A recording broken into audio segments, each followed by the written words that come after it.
But it is, I'm afraid, a bit confusing, though I suspect people will know which country they live in and be able to follow local rules. I'm in charge of what happens in England from the point of view of quarantining. In fact, we've not made any changes at all this week looking at the data.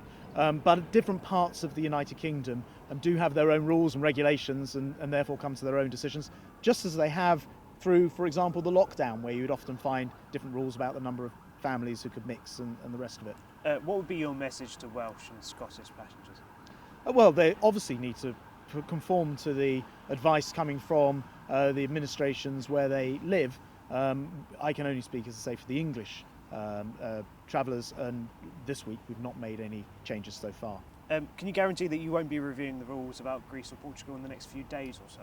I can't give that guarantee, I'm afraid. It is the case, and always has been. We keep a daily check on these. We try to make it so that the changes come in or announced on a Thursday evening, just to give people some sort of indication. But it's not a hard and fast rule.